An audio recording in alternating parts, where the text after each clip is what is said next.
ইসলামী শাসন প্রতিষ্ঠিত হলে রাষ্ট্রের ন্যায় বিচার ইনসাফ নিশ্চিত হবে।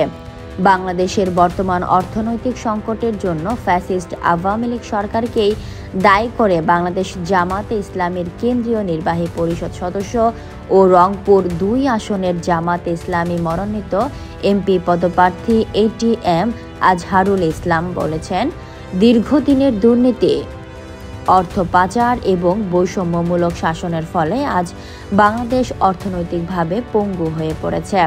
ইসলামী অর্থনীতি চালু করা গেলে এই দেশ আবারও ঘুরে দাঁড়াতে পারে। শনিবার সন্ধ্যা ৬টায় তারাগঞ্জ উপজেলার কুরসা ইউনিয়নের গনিরামপুর বেলতলী মেডিকেল মোড়ে এক পথসভায় তিনি এসব কথা বলেন। উপজেলা জামাতে ইসলামের উদ্যোগে আয়োজিত এই সভায় প্রধান অতিথির বক্তব্য রাখেন তিনি।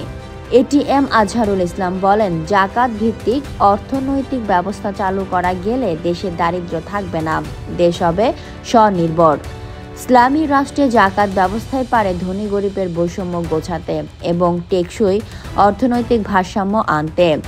জনসভায় জামাতের এই শীর্ষ নেতা বলেন, আজ মানুষ বিদেশে শ্রম বিক্রি করতে বাধ্য হচ্ছে, অথচ দেশে সৃষ্ট সম্পদ কিছু সংখ্যক গোষ্ঠীর হাতে কেন্দ্রীভূত। ইসলামী শাসন ব্যবস্থা প্রতিষ্ঠিত হলে রাষ্ট্রের ন্যায় ইনসাফ ও মানবিক মূল্যবোধ নিশ্চিত হবে। তখন আর বিদেশে যেতে হবে না, দেশের ভেতরেই সবার জন্য কর্মসংস্থানের সুযোগ তৈরি হবে।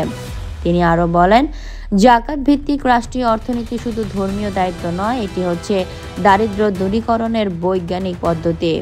ইসলামী শাসন প্রতিষ্ঠিত হলে রাষ্ট্রের বাজেট থেকে সমাজের নিম্ন আয়ের মানুষের জন্য কল্যাণ তহবিল গঠন হবে, ফলে প্রতিটি মানুষ সম্মানজনক জীবনের অধিকার পাবে। বক্তব্যে ATM আজহারুল ইসলাম বলেন, ফ্যাসিস্ট আওয়ামী লীগ ক্ষমতায় থেকে জনগণের সঙ্গে প্রতারণা করেছে। তারা উন্নয়নের নামে বিদেশে টাকা পাচার করেছে, নিজেদের স্বার্থে রাষ্ট্রীয় সম্পদ লুট করেছে।